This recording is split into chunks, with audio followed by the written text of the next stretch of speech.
Саламатсыздарбы, түз эфирде Лондон BBC Кыргыз кызматы эл аралык жана спорт жаңылыктары менен тааныштырып Акчолпон Койчиева. 6-чы күнү Сауд Арабиянын мунай чыгаруу ишканаларына чабуул жасалгандан кийин нефтинин баасы өсүп кетти. Индиянын өкмөтү Кашмир аймагын атайын макамынан ажыратып, байланышты токтоткондон бери 6 апта өттү. Атайын баяндама. Британдык ойлоп табуучу уча турган аппарат жасап почта менен кат жеткирүүнү тездетебиз дейт. Сауд Арабиянын мунай чыгаруучу 2 ишканасына дрон менен чабуул жасалып, нефтинин баасы кескин жогорулап кетти. Чабуул өлкөнүн өндүрүшүнө терс таасирин тийгизүүдө. Америка Кошмо Штаттары бул чабуулдарды жасады деп Иранды айыптады. Буга Спутниктен алынган сүрөттөр күбө деди АКШ. Иран муну четке какты. Ал эми Иранга таянган Йемендик хусит топтору чабуулду биз жасадык деп айтып чыгышты. Сауд Арабиядагы Хижра Курайс жана дүйнөдөгү эң ири мунай мекемеси болгон Апкаик бутага алынган. Кескин көтөрүлүп кеткен мунай баалары президент Трамптын зарылдык келип чыкса америкалык нефть запастары сатыкка чыгат деген билдирүүсүнөн кийин кайра бир аз басаңдады. Жоготуулар дүйнөлүк мунай агымынын 5%-нан жогору болду. Иран окуяга тиешеси бар экендигин четке какканы менен BBC'нин коопсуздук боюнча маселеси боюнча кабарчысы Фрэнк Гарднер андай болбошу дагы мүмкүн дейт. Сауд Арабиясынын мунай объекттерине түшкөн снаряддар түштүк батыш тараптан эмес, башкача айтканда Йемен тараптан эмес, түндүк батыштан келди, же Ирактан учуп келди. Ирак мындай болушу мүмкүн эмес деп жатат. АКШ кол салуунун артында Ирактагы Иран колдогон топтор турат деп шек санап жатат.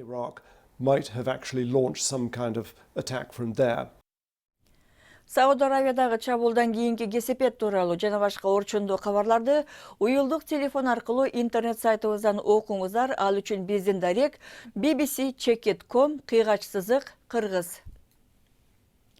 Индиянын өкмөтү Кашмир аймагын өзгөчө макамынан ажыраткандан бери 6 апта өтүп, аймакта кырдаал чыңалуу бойдон калууда. Мобилдик телефон жана интернет байланышы токтотулган бойдон. Айрым саясий лидерлер дали камакта. 10 миңдеген аскерлер чыгарыла элек. Өкмөткө каршы чыккан демонстранттар менен коопсуздук күчтөрү ортосунда кагылышуулар болуп жатат. Ал эми канча адам каза тапканы тууралуу маалыматтар ар кандай болууда.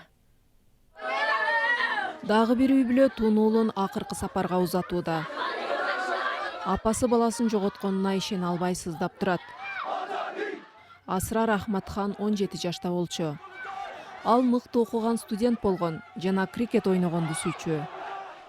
Үй бүлөсүнүн айтымында анын башына Индия аскерлери аткан майда коргош ноктор менен көздөн жаш чыгаруучу газдын кутусу тийген. Моди менин орумду сезип жатабы? Бул үчүн кечирим сурадыбы? Күнөөлүүлөрдү жоопко тарттыбы?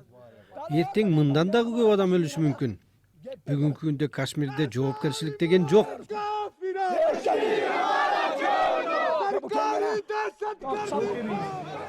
Асрар оор абалда ооруканада жатканда биз аны барып көргөнбүз.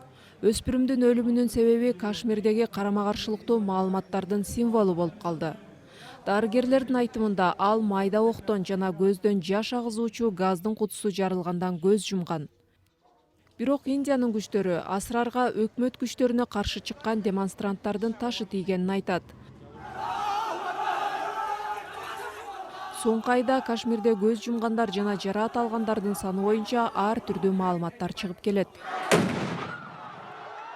Аймактын атайын макамы алынганына каршы митингдер катуу кагылышууларга айланган. Өкмөт коопсуздук кызматтын операциясы учурунда бир да адам каза болгон жок деди. Алар куралчан козголоңчулар 3 адамды өлтүрүшкөн деп айтууда. Алардын бири бул дүкөндүн ээси. Ал дүкөндө отурганда аялынын көзүн чатып кетишкен. Үй бүлөсү биз менен сүйлөшүүдөн коркту. Полиция экстремисттик топтор адамдарды дүкөн, банк жана май коюучу жайыңарды ачпагыла деп эскертип жатканын айтты. Жөн жай тургундар жоочулар менен аскерлердин ортосунда калышты. Көптөгөн аймактарда тургундар негизги коркунучту коопсуздук күчтөрү жаратып жатканын айтышат.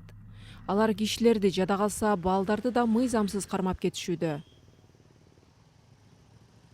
Биз Кашмирдин көптөгөн бөлүктөрүндө болуп, балдарыбызды үйүбүздөн кармап кетишти деген 10дон ашуун үй бүлөнү кезиктирдик. Айрымдары бир канча күндөн кийин бошотулса, башкалары азырда камакта. Кармалгандардын эң кичүүсү 10 жашта. Баары тең мыйзамдык иш тартип сакталбаганын билдиришти. Айрымдары токмокко алынган. Бул кишини 16 жаштагы уулу менен чогуу кармап кетишкен. Алар коопсуздук күчтөрү куугунтукка алат деп кооптонуп, жүзүн көрсөткүсү келбеди. Бизди жерге жаткырып сабашты. Жан чыдагыс кылып оорутtu. Мени сабашканы бир жөн, бирок балдарды да ушундай катуу сабашабы? Көп нерсеге чыдадым. Уулу мага коркконунан түнкүсүн уктай албай жатканын айтты. Кашмирдин полициясы бул боюнча BBC'нин суроосуна жооп берген жок. Индиянын армиясы бизге интервью берген адамдардын ким экенин ачып, окуялар тууралуу толугураак айтпасаңар жооп бербейбиз дешти. Индиянын армиясы адам укуктарын коргоп келгенине сыймыктанат. Соңку 5 жылда улуттук адам укуктары боюнча комиссия 37 жолу Жамму менен Кашмир аймагында адам укуктары бузулду деп маалымдаган. Дооматтардын 3-өө гана иликтенген, башкасы ушак катары кабыл алынган. 9 адам күнөөлүү деп табылган. Алардын айрымдары кызматтан бошотулган же эркинен ажыратылган. Кашмирде 6 аптадан бери куугунтук жүрүп жатат. Ал канчалык көпкө созулса, ошончолук кыжырдануу күчөй берет. BBC Кыргыз кызматынын берүүсүн көрүп жатасыздар. Жаңылыктар менен тааныштырууну улантабыз. Америка Кошмо Штаттарында унаа кызматкерлери General Motors компаниясына каршы иш таштоого чыгып, ага 50 миңдей жумушчу катышууда. Алар Огайо менен Мичиган штаттарында заводдорду жабуу пландарына каршы чыгышты. Жумушчулардын бирдиктүү автокызматкерлер аттуу кесиптик уюму аргасыздан иш таштоого чыгышканын билдирди. Ал ортодо Volkswagen фирмасы миңдеген австралиялык кардарларга дээрлик $90 миллион компенсация төлөп берүүгө макул болду. Иш фирманын унаа бөлүп чыгаруучу дизель түтүнү тууралуу маалыматты бурмалап бергенинен улам келип чыккан. Компенсация 2008-2015 жылдар ортосунда Австралияда сатылган модель ээлерине берилет. Чырга байланыштуу Volkswagen буга чейин дүйнө боюнча кардарларына миллиарддаган доллар төлөп берди. Фирма колдонгон мыйзамсыз компьютер бөлүнгөн түтүндүн өлчөмүн азайтып көрсөткөн. Америкада опиоиддордун жайылышына тиешеси бар деп айтылган фармацевтикалык компания банкрот болгонун жарыялады. Purdue Pharma компаниясын окситоксин деген дары кишини көндүрүп аларын жаап жашырганы үчүн айыптап, 2000ден ашуун адам сотко берген. Фирма мыйзамсыз иш кылганын четке кагууда. Европа комиссиясынын башчысы Британия Brexit боюнча иштеп кете алчу план түзөт деп дале болсо күтүп жатканын билдирди. Борис Джонсон премьер-министр болгондон бери биринчи жолу Жан-Клод Юнкер менен жолугушту. Люксембургда өткөн сүйлөшүүнү Даунинг-стрит конструктивдүү деп мүнөздөдү. Brexitке каршы акция чыкканга байланыштуу биргелешкен пресс жыйын болбой калды. Жапония менен Түштүк Корея ортосунда соода келишпестиктери күчөп, өлкөгө жапондук пиво дээрлик келбей калды. Asahi жана Kirin аттуу айтылуу жапондук сыранын брендтери Түштүк Кореяда өтө көп керектелет. Өткөн жылы Сеулдун соту согуш учурунда мажбурлап ишке салынган Түштүк Кореялыктарга жапон компаниялары компенсация төлөшү керек деп чечим чыгарган соң, соодада келишпестиктер келип чыккан. Британияда почта абдан жакшы иштейт, бирок каттар мындан дагы тез келсин деп күтө бергендер үчүн жаңы ыкма чыкты. Мындан 85 жыл илгери германиялык Илимпоз газета каттарды ракета менен таратуу жөнүндө идеяны иштеп чыккан. Ал аны орундата албаса дагы британдык инженер бул идеяны ишке ашырды окшойт.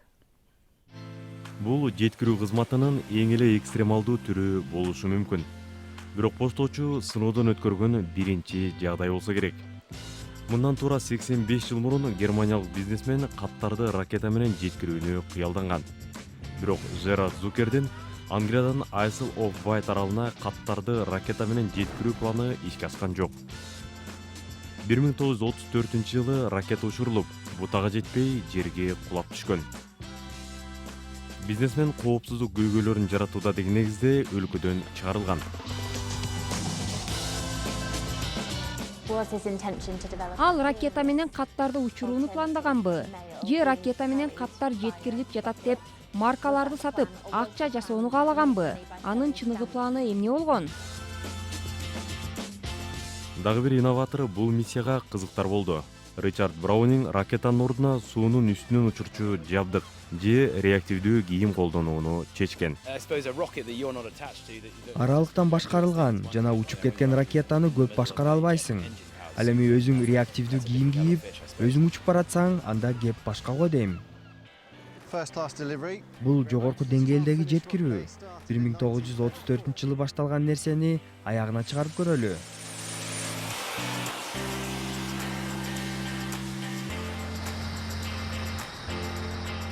Ричард 1 километр 300 метр аралыкка биринчи жолу учуп көрдү. Саатына 90 км ылдамдык менен деңиздин үстүнөн учуп өтүп, ал аралга 75 секундта жетти.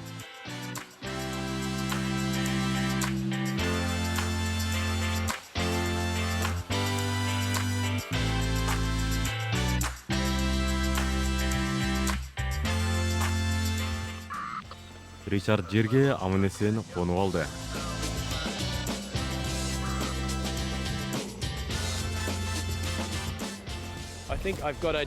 Бул каттарды жеткирип бериши керек. Алардын ээсин издейин. 85 жылдан кийин Жерард Зуккердин каттарды ракета менен жеткирүү планы ишке ашмай болду окшойт. Муну Кыргызстанга алып барыш керек экен. Өткөн дем алыш күндөрү Англия премьер-лигасындагы оюндар башталды. Арсеналдын жетекчиси Унай Эмери кечээ төмөнкү тепкичтеги Уотфорд клубу менен Арсеналдын беттеши 2-2 эсебинде тең чыккандан кийин команда дагы көп эмгек кылышы керек деп билдирди. Арсенал биринчи бөлүктө 2-0 эсеби менен алдыда келаткан, бирок кийин Уотфорд эсепти теңегенге үлгүргөн.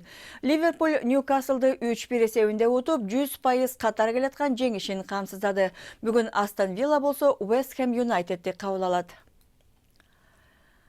Италиянын телеканалы Интер Миландын чабуулчусу Ромело Лукаку тууралуу расисттик комментарий бергендиги үчүн футбол боюнча комментаторду иштен кетирди. Журналист Лучано Пассирани футболчуну бельгиялык коргоочулар банан берип гана токтотуп кала алат деген сөзүнөн кийин кызматынан айдалган. Ал кечирим сурады. Мурдадагы расисттик опузалоого кабылган Лукаку футболдогу расизм менен күрөшүү абалы артка кетти деп билдирди. Ушул аптада УЕФА Чемпиондор лигасынын тайпалык баскычтагы оюндары башталат. Анда Европанын чемпиондугу үчүн 32 команда ат салышат. Соңку сезондо 6-чы жеңишин камсыздаган Ливерпуль дүйшөмбү күнү Наполиге каршы оюндун ачылышына карата Италияга учуп барат. Өткөн сезондо аталган команда Ливерпулду тайпалык баскычта утуп алган болчу.